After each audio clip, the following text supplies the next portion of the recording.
Hello, everyone. This is Ed Brenniger, and welcome to the Eddy Network podcast. And my guest today is Andy Wilkins. And I really don't know him, but I'm getting to know him pretty quickly. And I really like this guy. And I think he's got a lot of really important things to share with us. I think we're going to have a really fantastic conversation today. And so stay with us and stick with us. And as we go through this, if you have questions that we can answer after all this is done, because this is going to be pre-recorded for release later, please write them and so we can engage with you in conversation, which is what we're doing here.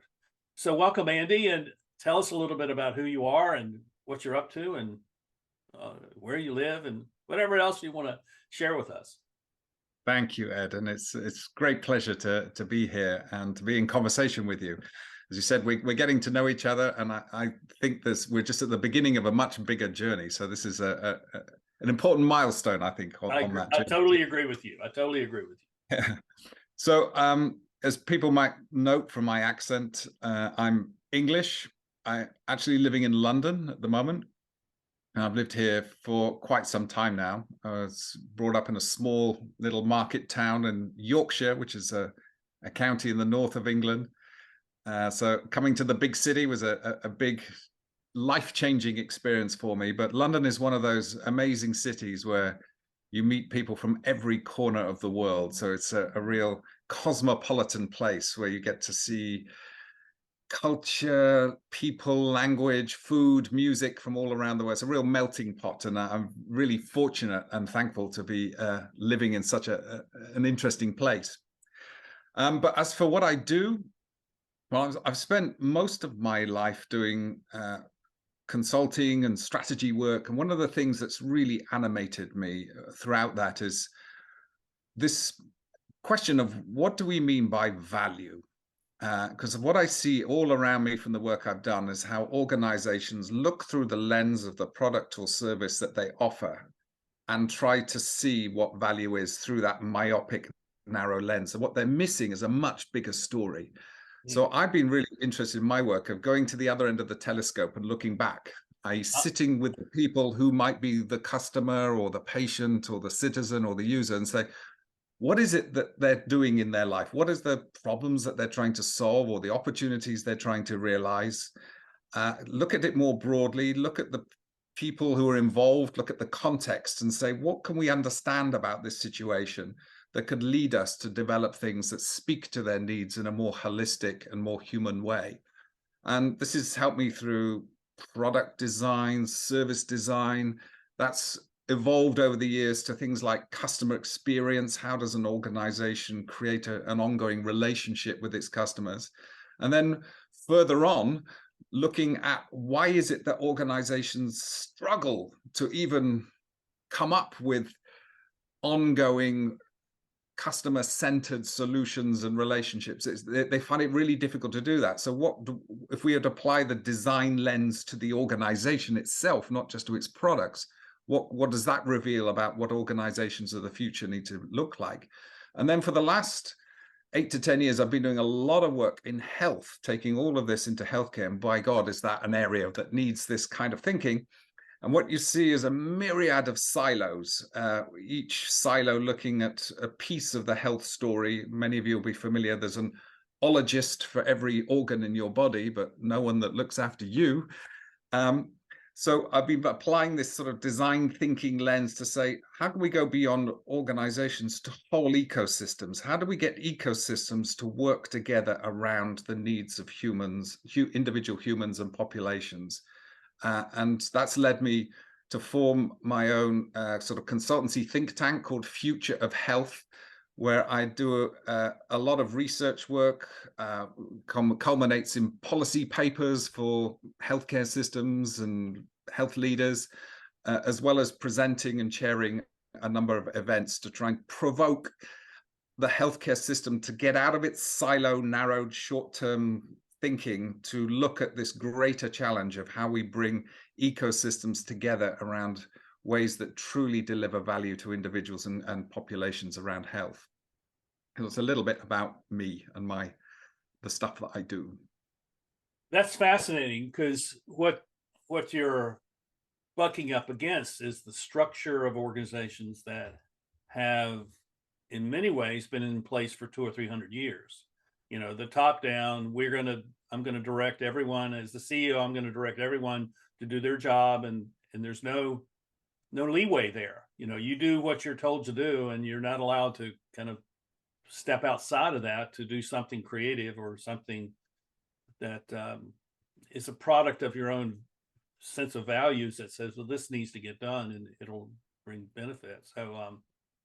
So how did we get to where we are today? What's your I mean, you're looking at the world through the other end of the telescope, and you see this picture, and what is it that you see that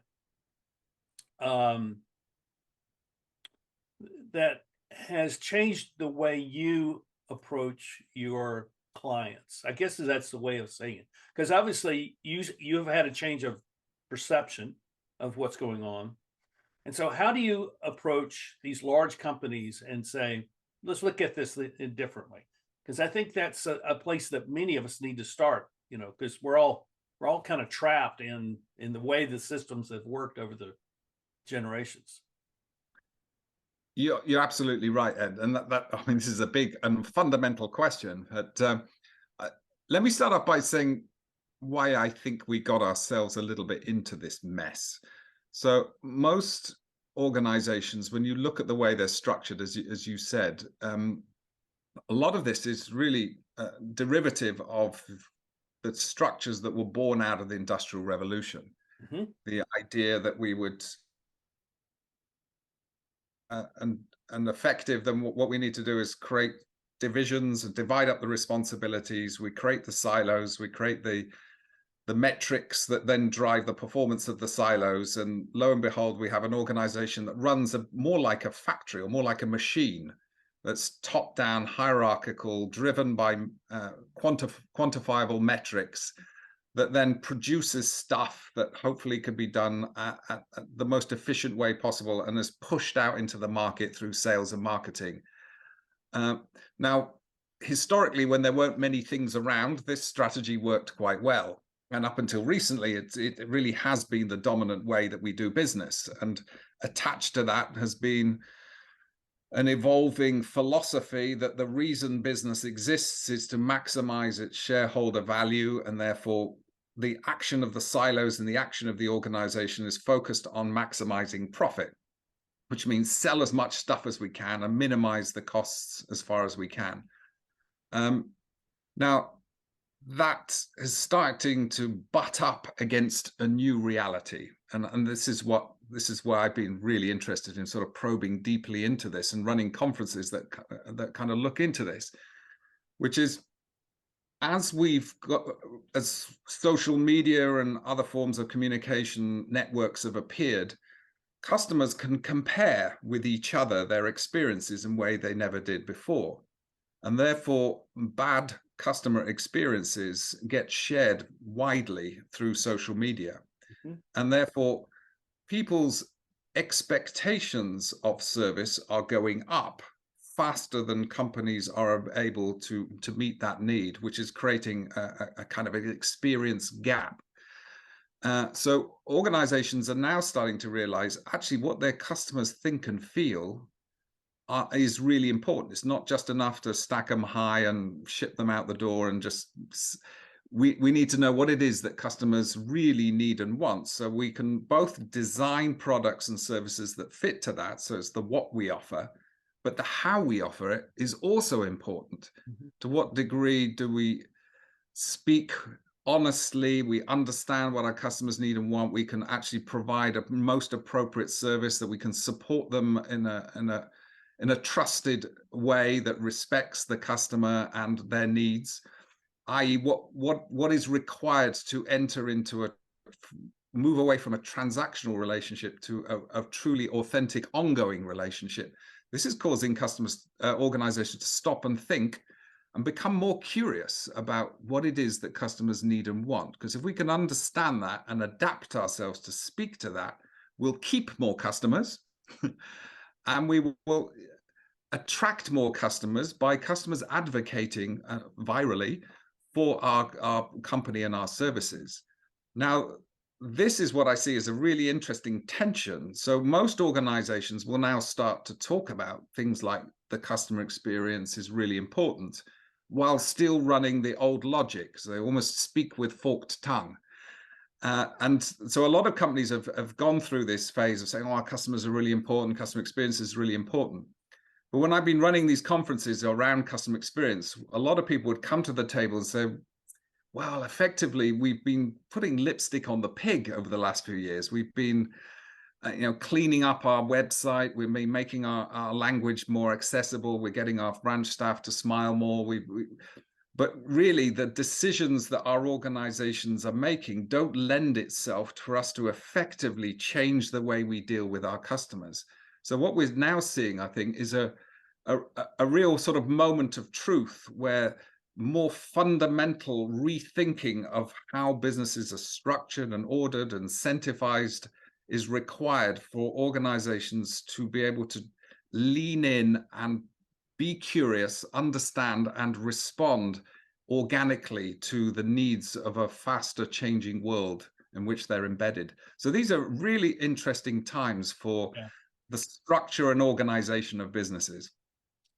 Well, I think if you're going to fix your client relationships, I think you have to begin with fixing your employee relationships.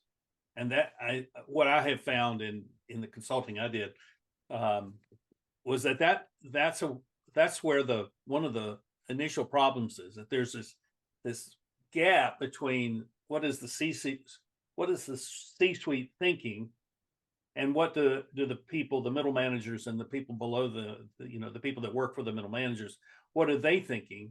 And that there's this gap of understanding. The perceptions are widely variable there. And what I found was that the C-suite people saw themselves as short-termers, and the middle managers and the workers saw themselves as long-term employees, and that changed their perception of what was important for the company. And so I saw that the idea that the culture could be established top down was actually a false notion. That culture actually bubbled up from the bottom through the relationships of people. And I came to have this phrase called a persistent residual culture of values that persists because it resides in the relationships of people. And that's what is happening outside of the vision or the ability for the C-suite to see what's going on. And if they wanted to see what's going on, they had to get out of the office. They had to take their ties off and go down and stand next to people and watch what they're doing and talk with them and learn what they're doing. And if they could do that, then it was transformed. I worked on a project where that's exactly what had happened, and it was a transformational experience for that company, and they turned around in 2 years in a remarkable way because of that. No, absolutely. I think part of the legacy of this top-down siloed structure is that people are hired to do tasks, and people want tasks to be done as efficiently as possible. And that in and of itself isn't enough to fully motivate people to give of them full selves in organizational structures. And what we see when we look at the reports that Gallup and others do about employee engagement is that the results are quite shocking. There's a small percentage of people who are fully engaged, fully turn up, give of them full selves and over and beyond to creatively and energetically deliver value for the organization they work for. There's a substantial chunk who just turn up for work and are happy to pull a salary, but they're not really kind of that engaged. They just got a job and they'll get on and do it. But there's a growing number of a large proportion of employees who actively hate their jobs and can be quite active in sabotaging the spirit within the organization, or actually being a barrier to getting stuff done. So there is a problem within our organizations about the nature of work, about creating meaningful and purposeful and enjoyable work. And if that can't be brought to life, then what we're seeing is increasingly people disliking their jobs and possibly actively even becoming difficult within their jobs. And the COVID pandemic was really a wake-up call for a lot of people to revisit, what the hell am I doing with my life? Why am I still putting up with this job? And we've seen that, the great quitting, the quiet quitting, and all the other evidence to suggest the deep unease and unhappiness that people feel within their work. So this question that you raise is super, super important. And there are a number of approaches I'm seeing that are really, really important to think about. One is, as you say, you can't just impose culture from the top down. A nice definition of culture that I quite like, which is quite pithy and short, which is the way we do things around here. Yeah. Which sort of brings to life not just what hangs on the wall as the sort of pronouncements of senior managers we should all aspire to, but actually how are decisions made, how are things done every day. And that pervading culture is really the culture. And every organization has one, whether they know it or not. And as you say, this will sort of evolve out of the practices and decisions of everyday management, which will reveal to the workers how things get done around here, which they will adapt to. So what can organizations do about that? Well, first of all, I think meaningful work is really important. There's a lot coming out of psychology now. People like Dan Pink and others are saying that the three important ingredients is that people have some degree of autonomy, that they can get on and do stuff without being micromanaged, because that's a massive de-incentive, that they have purpose, that their work means something. And we'll come on to purpose in a more general sense, but they want to feel they're part of an organization that's doing something that's meaningful and matters. And also mastery, that there's an opportunity to get better at what you're doing, that I'm developing myself in the course of my work. What's really interesting from the studies of that psychologically is that these intrinsic motivators of the ability to get mastery, to feel that you're getting better, that you've got the autonomy to get on and do things, and it has some purpose, are much more powerful to people's sense of engagement than dangling a few more dollars in front of them to try, the carrot thing. That especially for creative work and work that requires intellectual effort, intrinsic motivation leads to much better performance than even more pay, which is really, really interesting. But this notion of purpose, I think, is coming to the fore in a lot of organizations now. This idea that we're going to work for an organization that just wants to maximize its profit or be the leader in a particular industry, that may motivate the executive team because there are bonuses attached to that. But that's not a story that's going to motivate people to get up in the morning and want to maximize shareholder returns. That's not a story that's going to resonate for the majority of the workers. So this story about why does our organization exist? Back to the value to customers and to market. Why is the world a better place for our company existing? What is it contributing to the world through the products and services that it offers? If we can distill those stories, those messages about what we're here to do, this provides a much more compelling narrative for the organization and for the people in it, that we are part, or I work for an organization that's doing this in the world, and I feel proud of that. And I come to work committed to doing my bit to make that possible. So this thing about meaningful work and purpose are increasingly becoming part of the way that organizations need to reinvent the story of who they are and why they're there and how they provide inspiring work for their employees. There are a lot of pieces that are in play now that weren't in play.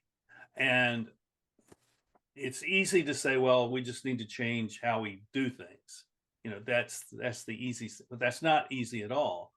Because what I have found is that the real obstacle is not better communication or better relationships or more support, but it's actually the structure, which is the obstacle to people feeling that they can have a purpose and they can create a mastery in the skills that envelop their job, and that the difficult thing is actually imagining what would it look like if we started over and created this global corporation. If we started over, what would it look like if, instead of starting with a structure that we already have, we started with what is our purpose, and who are we, and how do we share that purpose together, and what is the impact we want to have because of this purpose, and therefore what kind of structure do we need? And that to me is that's a way of at least talking about the kinds of changes that, I think you're alluding to a lot of changes that need to take place. And I'm not sure if there is a singular place to start, but maybe you see that. But I think that, where do we start with this? Because this is kind of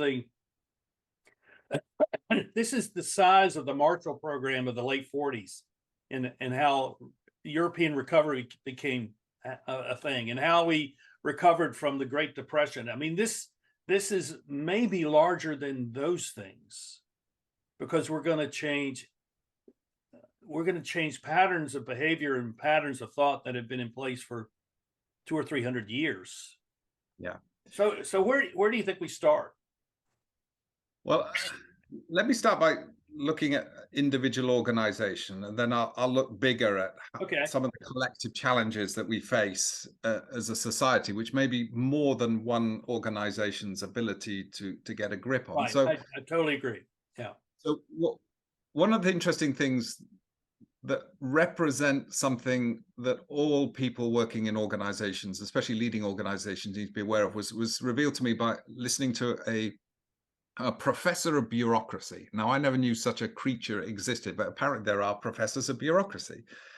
And he revealed something really interesting about the almost parasitic fungal nature of bureaucracy as a sclerotic kind of process, evolving force that can constrain and limit organizations' ability to respond. So he said, like, if you have a startup, you've got a team of people, there's a real problem that they spent time understanding, they've developed a solution that can address that problem, they work as a team to be able to deliver a solution, and they're successful at it. If they are successful, they're going to get more business, and then there comes a point where that team can no longer manage the quantity of work. So at some point we have to divide up the work, and we start the beginning of silos. So we have, like, you guys do the IT, you do the marketing, you do the sales, you do the operations, you do the finance. And then they will hire people into those departments who were never part of the original conversation about what value we were creating. So already we're starting to produce a kind of fractal view of what the organization is. Yeah. Then that department will grow and have sub-departments, and then they'll hire more people in, and over time those people will go and others will come in. So we end up having most of the people in the organization who'd never had a common understanding of what the organization was there to do and the problem they were trying to solve. Now, in creating these silos and sub-silos and sub-sub-silos, we have to divide up the work. And when we divide up the work, we need a process to understand what work comes in, what we will accept, what we do, and what we hand off. And we need to manage the resources we've got. So we've got to put some structure into those processes, that quality control what we accept and what we hand off. And if people try to ask us to too much, we'll push back and we'll use bureaucracy to manage demand. So what we get is an organization that starts off being totally at one with understanding what it's there to do in the world, to one that becomes full of bureaucracy, that is policing the bureaucracy. So people will be familiar with the politics that can exist inside a company. With people not accepting work or competing for resources and money. So organizations grow this bureaucracy like a fungus. It's a force of nature that grows in any institution, and it becomes sclerotic and it becomes political. And people hired into those positions cannot see or feel what the organization is there to do and what they need to do collectively for the organization to be successful. So bureaucracy is a force of nature that needs to be actively forced or actively worked against to stop the bureaucratization and politicalization of the internal organization. And there's one wonderful company that was a new bank in the UK, the first bank to appear on the high street for over 120 years, called Metro Bank. And one of their chief exec was a former a director at one of the major UK banks. And he recognized this a bureaucracy problem. And he introduces this rule, which is a strap line to their business when you see it marketed, which is no stupid rules. If anyone in my organization, he says, come across any piece of bureaucracy that's introduced that doesn't support a better customer experience, then they have the permission to contact me directly as the CEO to point out what this new rule is that's been introduced. And if it's the person who introduced it can't account for how it's going to improve the customer experience, it ain't happening. And he said it was like shining sunlight into my organization. It eradicated so many of the bureaucratic rules and politics that would have built in my organization if I would have allowed it to have built in a traditional way. So I think this fight against bureaucracy is one. The second point I'll just make on the internal structure of organizations is what we're seeing is customer expectations and technology and the external world moving faster than most organizations can respond, which is creating this kind of growing gap of experience. And what this calls for is the need for organizations to become more dynamic, the ability to respond more quickly to changing circumstances. And what this requires for leadership to do is they have the courage to devolve decision-making further down the organization, closer to where the action is, where the people who know what's going on can make more decisions. So for a lot of organizations, this is quite, or for a lot of leaders, this is quite unnerving, the ability to delegate more decision-making further down the organization. But this, if you have got a common purpose, and you've got guiding principles that help your teams think about how they make decisions, then it is possible. And some organizations are now creating more distributed, flatter structures to enable themselves to be more nimble and agile. And this way, organizations can be more responsive. The elephant can dance if it is restructured and rethought in this particular way. But to your bigger point, if you want me to go on to the bigger point. Keep going. Yeah, I like this. Of the Marshall Plan or whatever it might be. When you look back at the history of the design of companies, it's really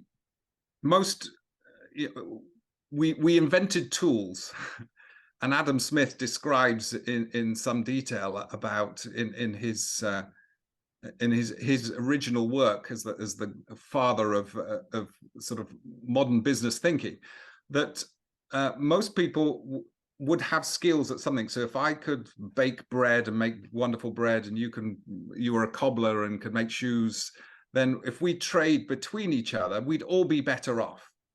I could take my skills, you could take your skills, and we could work with each other such that all would benefit. So tools were the original things we built. Now, as we scaled that up and created factories, what we did was saying, well, how can we build more tools with more efficiency? And we created engines of tool making, which were at first things, and then they became services, but they were narrowly defined tools. And so we've got organizations now that develop and deliver quite narrowly defined products and services. But when we look at the society we've created, we've got problems of education, we've got problems of public health, we've got problems of inequality, we've got problems of climate change, we've got all these big problems. None of them can be solved by a tool or one tool or three tools.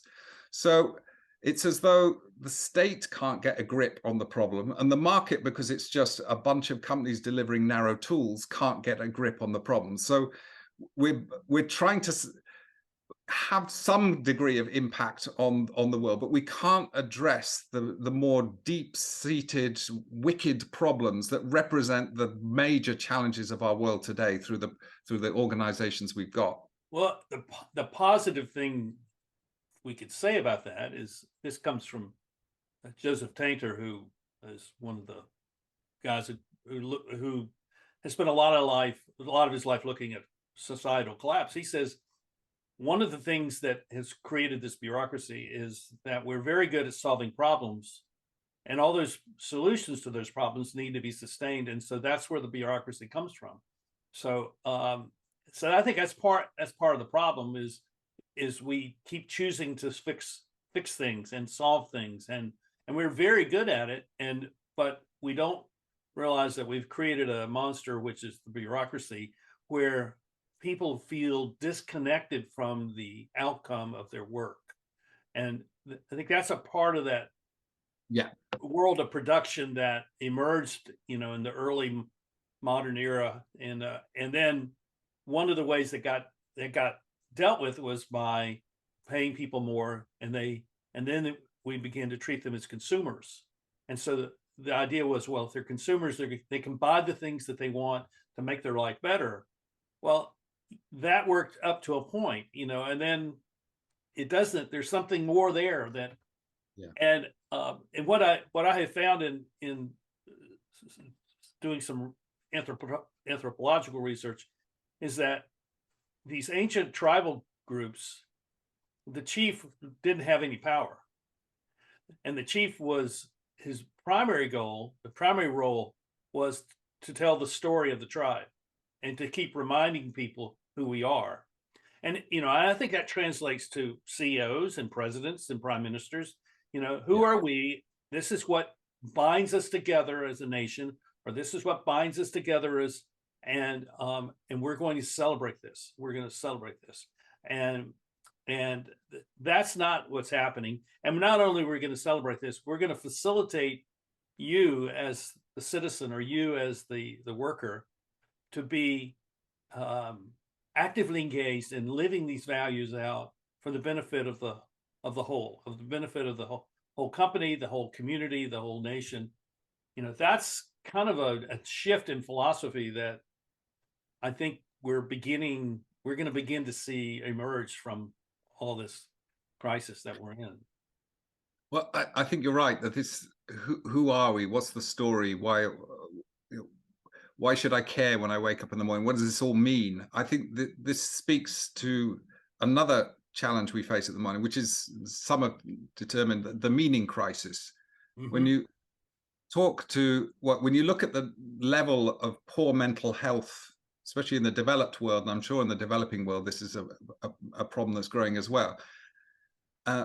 Anything up to a quarter of the populations of the developed world will have a clinical grade mental health issue any 1 year. Most of that will be depression or anxiety. And through our children now, with social media and Instagram and the comparisons they get, almost every teenage girl will have some form of body dysmorphia accompanying their adolescent challenges. Right. We're creating a world that's quite toxic to our mental health. And if part of that is a lot of people report, I don't have any meaning in my life. I don't really know why I'm doing this. I'm just waking up and I'm doing what I'm meant to be doing. But I don't feel I'm part of something that transcends myself. I'm not part of something that's meaningful anymore. The idea I just turn up and sell my hours for work and I come home and I can buy some more stuff.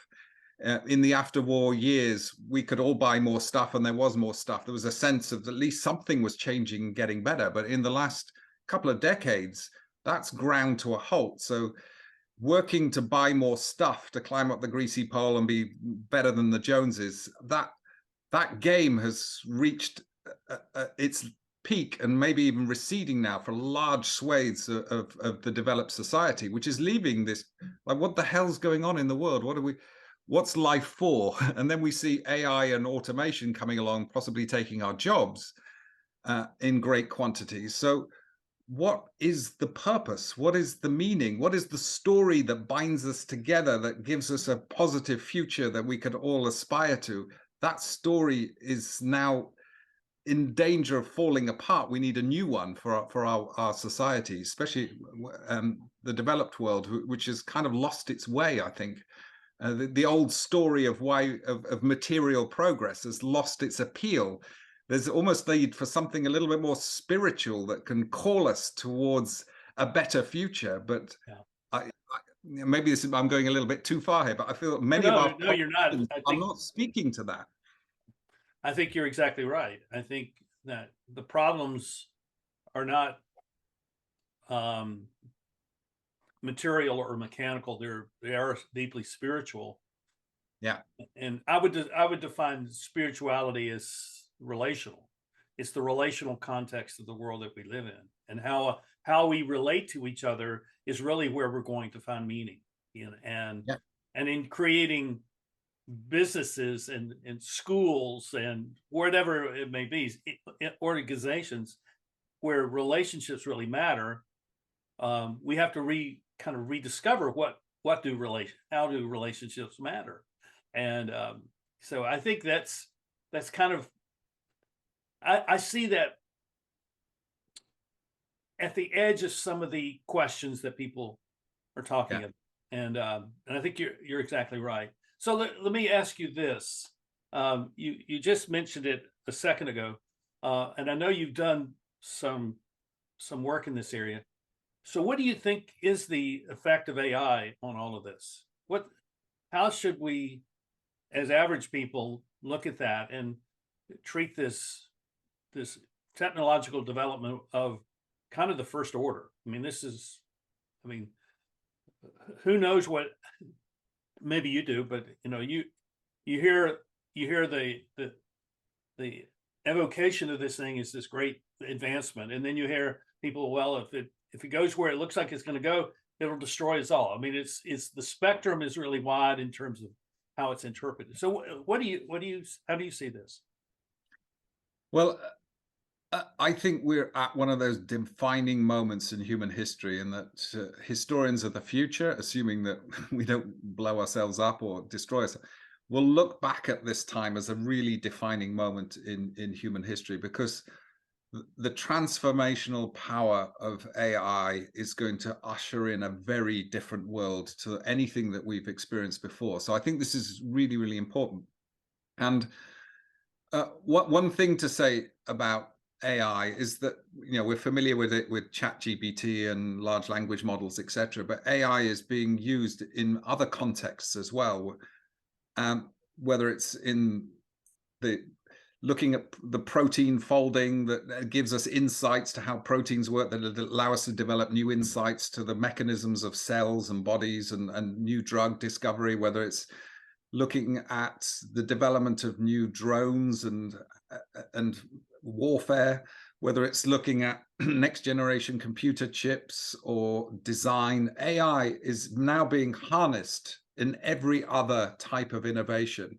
And as AI improves and improves itself and improves the computing on which it is based, what we're seeing is a sort of exponential acceleration in the power of innovation, both in terms of how much more powerful our technology is, how it's coming down in costs, and how it's being democratized around the world. And there are two ways of looking at this. One is, wow, we're just kind of going to have amazing tools. Each child could have almost like a tutor of equivalent to Einstein or Shakespeare that could teach them the most amazing knowledge in the way that suits their learning style 24/7. We could usher in amazing possibilities for solving health problems and putting these services in service of helping us with climate change, etc., which are all true. But also these technologies can be used for the dark side. Every extension and democratization of CRISPR technology could be done to help solve disease or create a new virus that could destroy us. The use of technology for weaponry, for destruction is the dark side. Each technology can be used in multiple ways. So I think there are reasons to both be excited and scared at how AI is going to appear in service of accelerating all forms of innovation.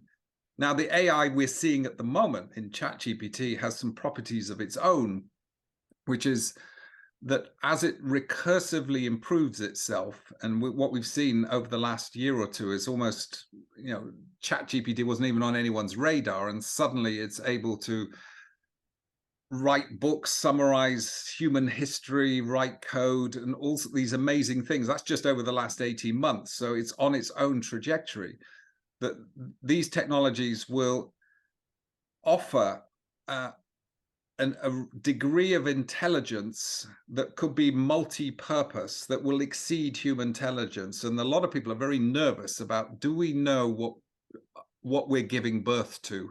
Mm-hmm. How will we align this capability that could be more intelligent than us with the interests of humanity and life on the planet? Because it's not guaranteed that AI as tool, as it comes alongside us, AI as another agent, or AI that surpasses ourselves, will it be interested in the needs of human beings and other organic life, or would it have its own interests that will either render us irrelevant, that would lead it to destroy the environment in which we depend? So we've got to proceed, I think, super cautiously with the most powerful AI, because we don't know what we're giving birth to. And it's not one of those things we can put the genie back in the bottle. Once it's out there, it's out there. And if it's self-recursingly improving itself, then it may be no way to control it. So I think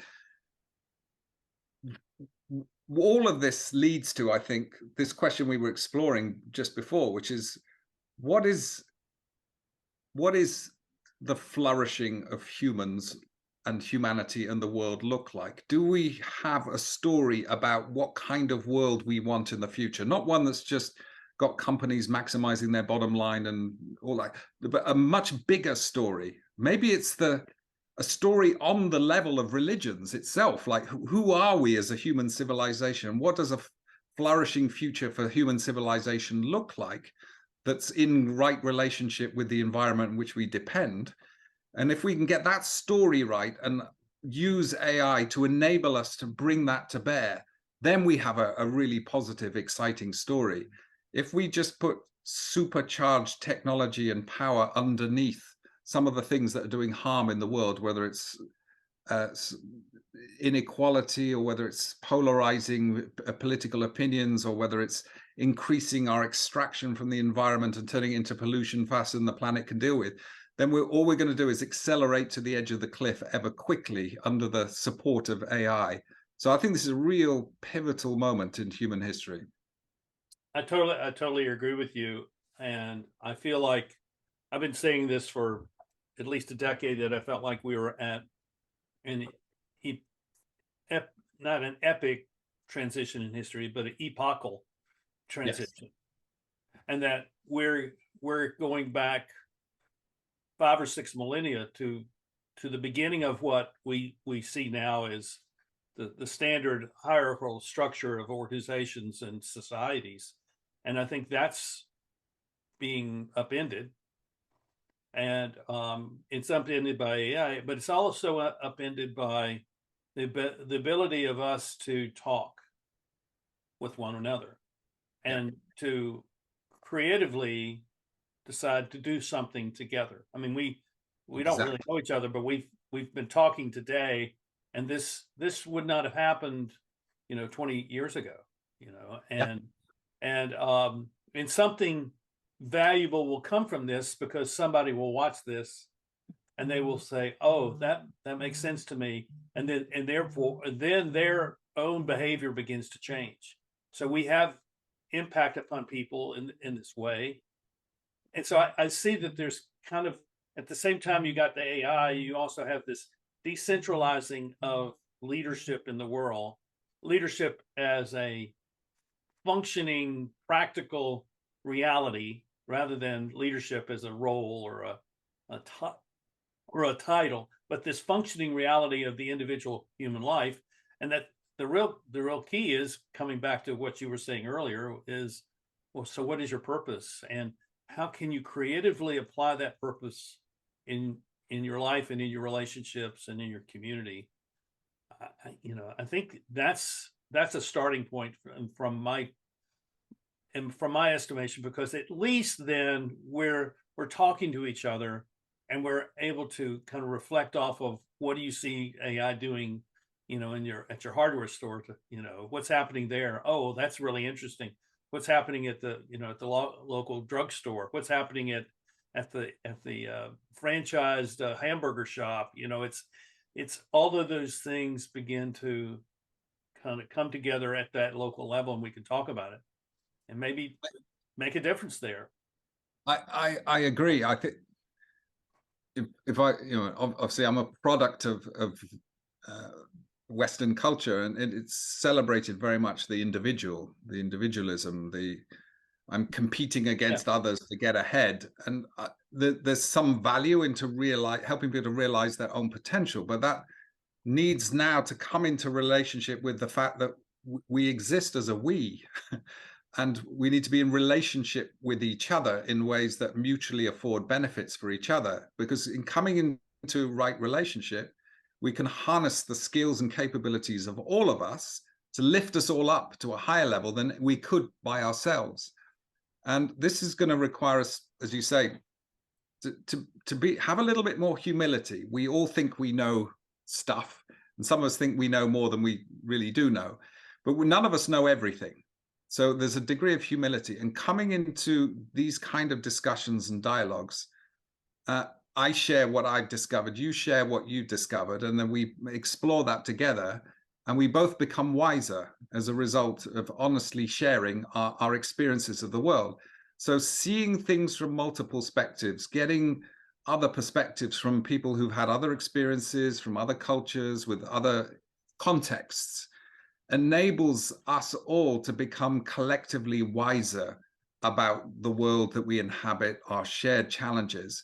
So yes, there's a role for individualism and competition, but I think now is the era where we need to bring a collective conversation, understand actually collaboration and relationship is also super important. And if we're going to manage these new challenges of this complex world and these new exponential powers, we've got to come together and agree how we're going to work together to provide the guardrails and handle and harness this capability in ways that can serve the greater good and not create destruction and conflict, which could easily erupt. Is this where you find hope? Yes, I do. And I find hope from a number of directions. So in a lot of these conferences that I chair around customer experience, around business transformation, a lot of the organizations that turn up, you think, oh, these are the ruthless capitalists that are destroying the planet, etc. And what you see is more and more individuals in those organizations who feel really uncomfortable about the historical way that we run organizations, the organizations they're part of. They're yearning for a new story. They're wanting to break out from the chains that restrict them within their organizations. So I see a real shift and energy of people wanting a new story. So I think there's an opportunity, if we can create the new story, that it won't be as difficult as we think to change how organizations think and act. And then, of course, you've got the young who, when you see them coming through their education and coming into the workplace, they've got a desire to see a better world. They care about these things more and want to do what they can to participate in creating a better world for all of us. So I see within us as humans this desire to see something better, a recognition that what we've got at the current moment is not working. So there's the potential within that for something much better to emerge, and that always gives me hope. And I try to do my little bit to nurture and cultivate that wherever I can. I totally agree with you, and my own sense of hope has grown over the last year, and I was not certain of anything during the pandemic, but over the last year, I see lots of indications that people have decided that they want to be different than they were, and we need to provide them the way to be different, and that's possible, it's purposeful, it's practical. I mean, all those things that go into that, and so I'm excited. I'm actually excited about the future. I know that sounds I don't think it's going to be easy, but I think it's going to be better. And I say that with some caution, but a year ago or 2 years ago, I couldn't say that. Well, two examples that came out of case studies of these were European banking and financial institutions that made me smile, because these were examples that I would never have dreamt to have heard. So one of the banks was saying that their new strategy was based on love, and that they were marketing this to their customers to say, we want you to judge us on how well we love you. And also for their own staff, they were recognizing that if their staff couldn't feel that, then there's no way the bank could emanate that. So there was a real sense that our being and becoming needs to incorporate a deeper understanding of what it is to love, and which means to be curious, to care, to build trust, to nurture relationships. Now, you would never expect a bank to be talking in these terms. So that there are signs that things are starting to change. That's really great. Well, this has really been fantastic. I'm so glad to know you, and I'm glad other people will get to know you through this. I think you've got a lot to share with us, and I hope that you will continue to find avenues for sharing that.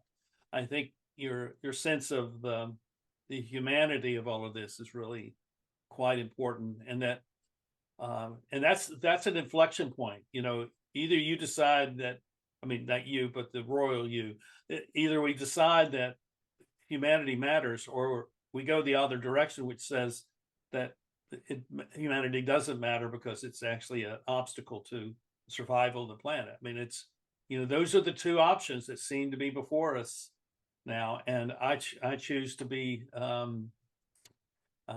very pro-human in that regard. I do, and I'll just leave you with one thing that I often say to people is that we can get so bedazzled with our technology and our processes and our products and stuff. But if you strip all of that away, what you see is people coming together to serve other people. Yeah. That's what our organizations really, yeah. So the key to it is the people coming together to serve other people. If we can understand what that requires, then we can put all the processes and technologies to augment and make that better. But that is fundamentally what our organizations and institutions are. And if we lose sight of that, we lose sight of our humanity. If we gain sight of that, we get the insight to what is required at this moment, that we can put all our AI and our clever technology in service of deepening those relationships, those human-centered relationships. Well, let's stay in touch, because I think you're going to be discovering things that I'd like to learn about and would love to have more conversation about here. So let's stay in touch, and I'll be delighted to. Yeah, and we'll see where it all goes. And everyone, thank you for watching and listening.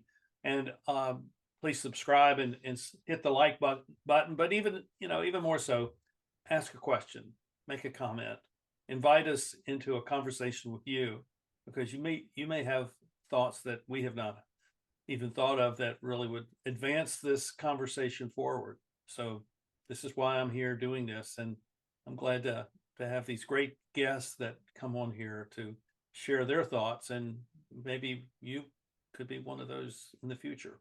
That would be wonderful. So thank you, Andy. Thank you so much. And we'll see you every one of you down the road and in the next episode of the Eddy Network podcast. See you later. Bye-bye. Bye-bye.